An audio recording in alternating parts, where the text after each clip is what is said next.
Joining us right now in the studio, we've talked for years. I've known the CEO of Personal PAC for over 15 years, Terry Crosgrove, who we've had the pleasure of having on the show. He is now the emeritus of Personal PAC, and we are so thrilled to welcome Sarah Garza Resnick, CEO of Personal PAC now. Sarah, welcome to the show. I know you've been on this show before, but it's thrilled to have you here today. Yeah, thank you so much for having me. It's a lot we've got going on in the world, Sarah. Just a little bit. So I go to Wisconsin to help out. We created a group called Fibs for Wisconsin, both over the last year and a half. And part of it's because when I was a Girl Scout at camp at East Troy, Wisconsin for 6 years, I had more rights and protections at 9 to 15 than I do at 52.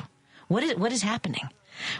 I mean, it's still overwhelming sometimes, isn't it? It is overwhelming. I mean, I think about it all the time. I was just talking to a friend who was doing some work in Missouri on this issue, and I said, right across the border, we have different rights in this country, and that is insane to me. It is illogical, and I think that since Roe v. Wade was overturned by Donald Trump's hand-picked Supreme Court justices, the voters have said time and time again that this is illogical. We do not want this to be the state of our country. It is. It's wild. And Chris, I mean, abortion it's not even a consideration. I mean, even in Mexico now, abortion is accessible. And a female president. I know. Go figure. Back when the conservative Prime Minister Stephen Harper was in power, and that he just said that's not something that Canadians want to revisit. It's not something. He personally was probably, if it was up to him, would probably have placed restrictions on it. But he said this is just not something that the country wants to get back into. It has been singularly on the minds of ultra-conservatives, the far right, since the 1970s at the least. I mean, with Phyllis Schlafly, with consolidating, the racist and the ultra-religious, and deciding that you would basically, make a deal with the devil to get what you want. And here we are. And here we are. Yet the majority of Americans, overwhelming majority of Americans, growing every single election cycle, want abortion to be safe, legal, and accessible with no government interference. How is Personal PAC doing because in Illinois, it's an Illinois organization. I know that Project 50 was also kind of on the model of Personal PAC, right? To go to every state. That is their goal. Yeah, that is their goal. We're going to keep working with that. How are we doing in Illinois? I know we've passed some of the best, the gold standard, really, in many ways, for protective rights for women and girls. I mean, we built the house, right? Personal PAC has been at this for over 36 years. Every single election cycle, everyone running for office gets a very extensive questionnaire, and we make candidates sign that questionnaire if they want our endorsement. And that questionnaire basically spells out that abortion and all reproductive health will be safe, legal, and accessible with no government interference. We raise a lot of money. I spend a lot of my time doing that. And if you have our back, we have your back. We will make sure you get elected. We will give you all the tools. We will teach you how to speak about this issue. And when you decide to run again, we will also have your back. I also lobby at every level of government for the laws and expansion of rights for women and everyone who needs reproductive health care. And we've been really successful doing that. It took us a long time. People should know that. It was every election cycle doing a couple races at a time. But now we have created a space where Illinois is the linchpin in this country for abortion access, not only for Illinoisans, but for the huge swaths of women who have no access in their states and will frankly die without access to it. So just to put it into context, the 2024 numbers have not come out yet, but the 2023 numbers, over 37,000 people had to travel to Illinois for essential life-saving reproductive health care.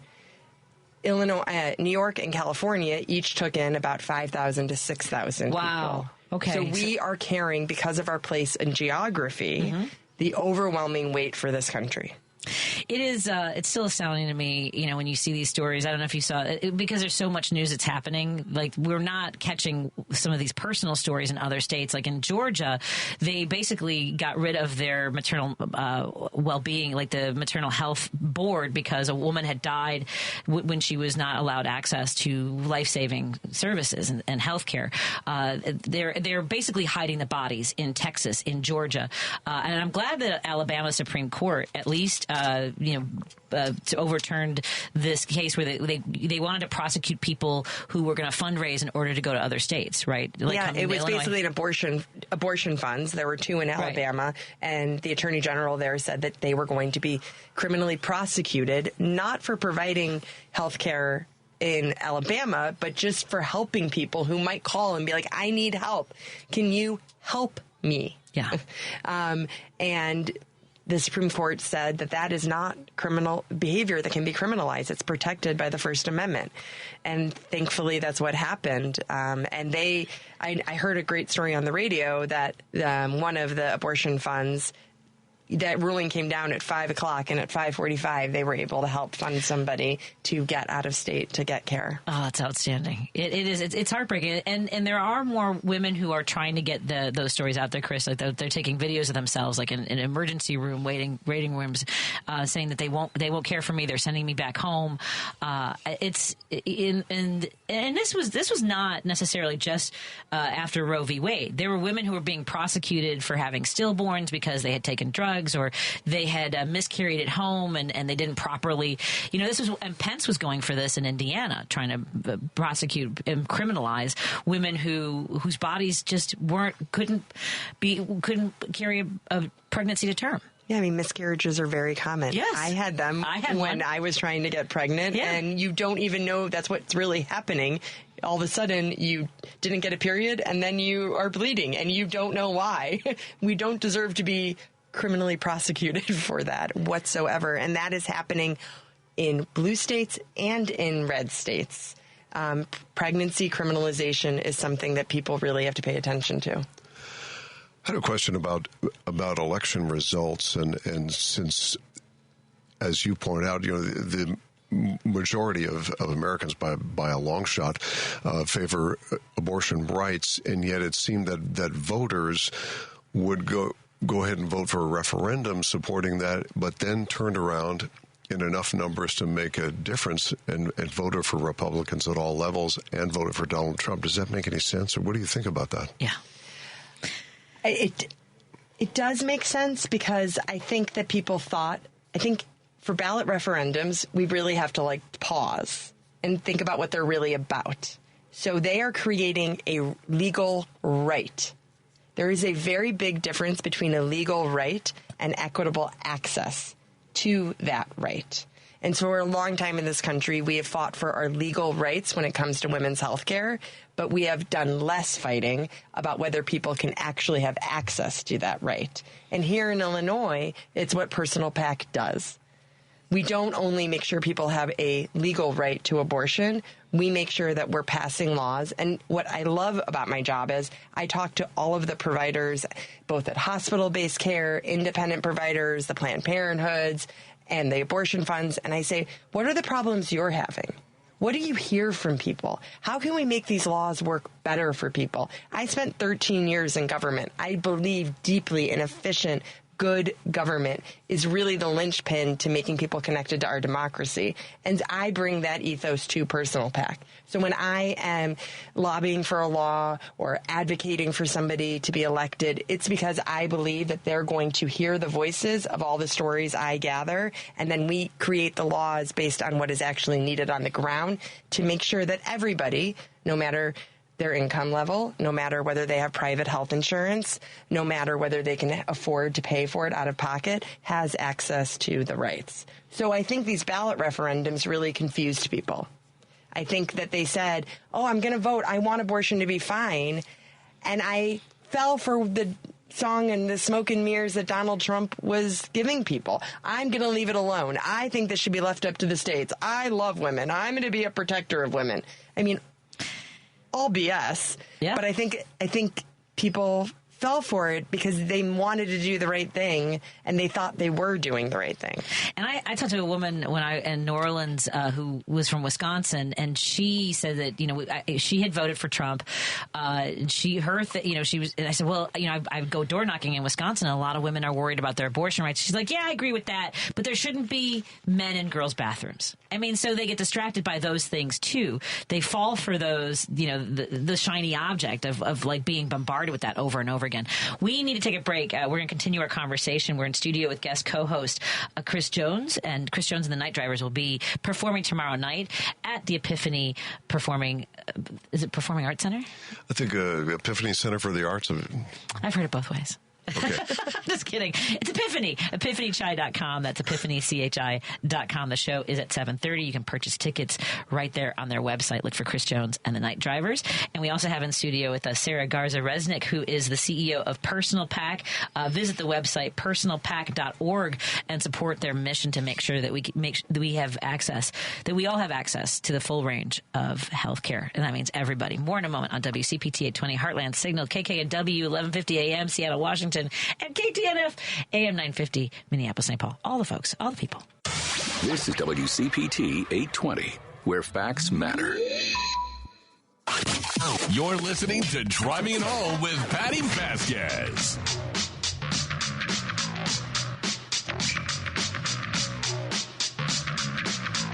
Thank you so much for joining us as we continue our conversation with guest co-host Chris Jones. Chris Jones and the Night Drivers will be performing tomorrow night at the Epiphany Performing Arts Center, or Center for Performing Arts.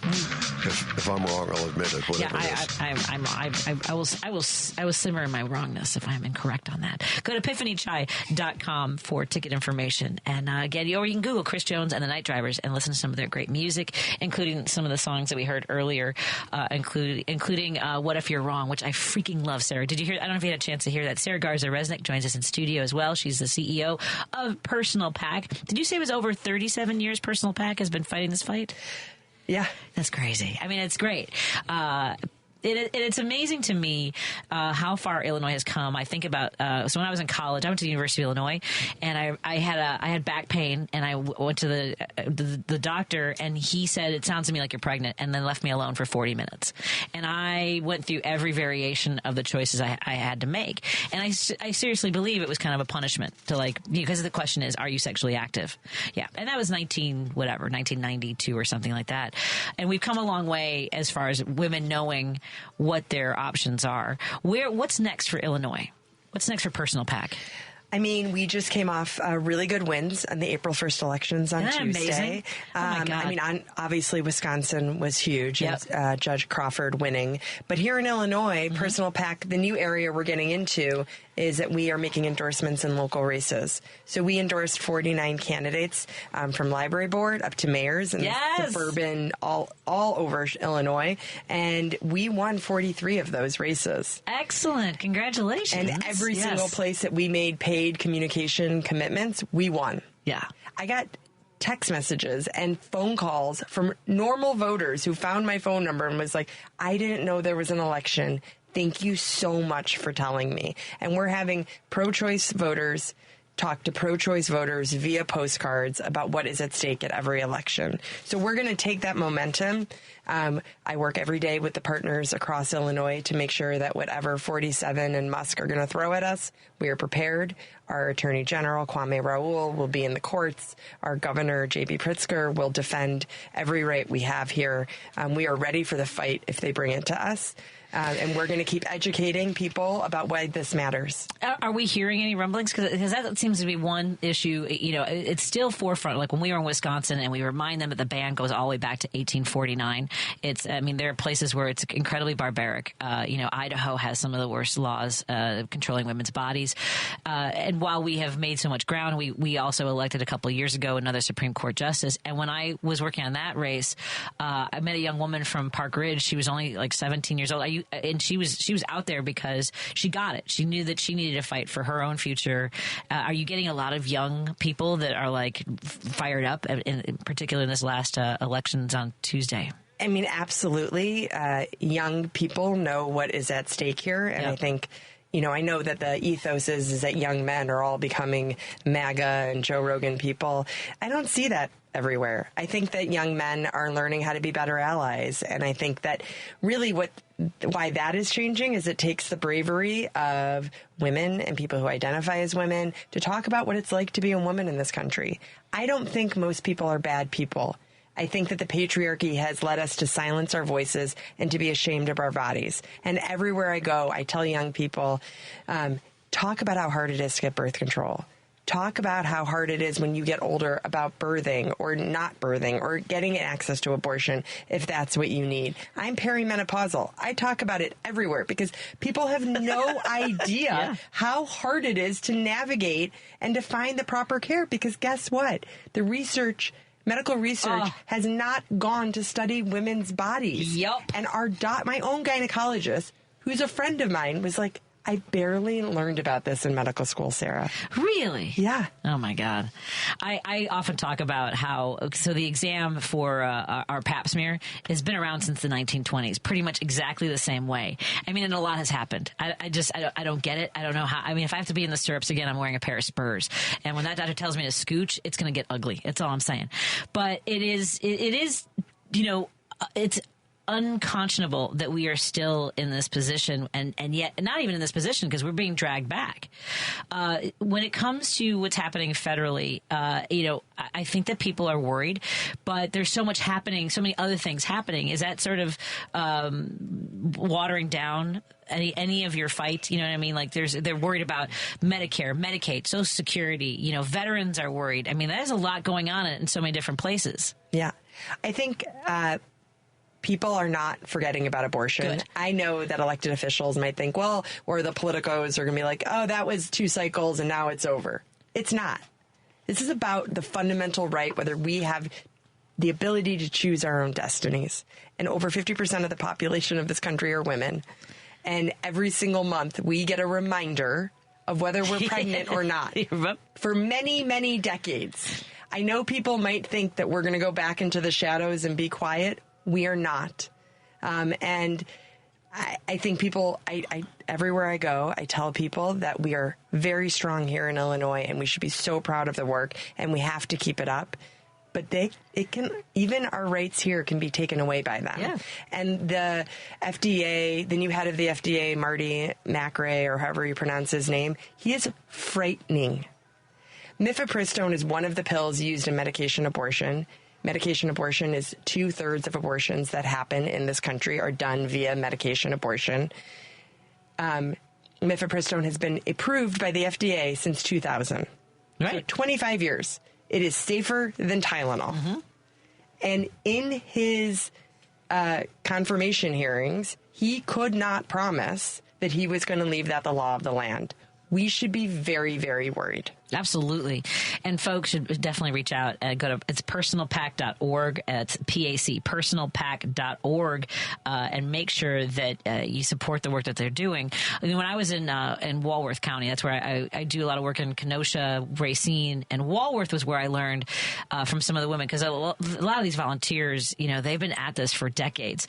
And I didn't even know, even as a history major, we were talking to students from UW Whitewater, and one of the women told us that she couldn't get birth control until she got married and had to have written permission from her husband.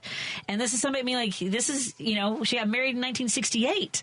We forget how we're right here. It's just astounding to me. What can folks do to get involved? Go to our website.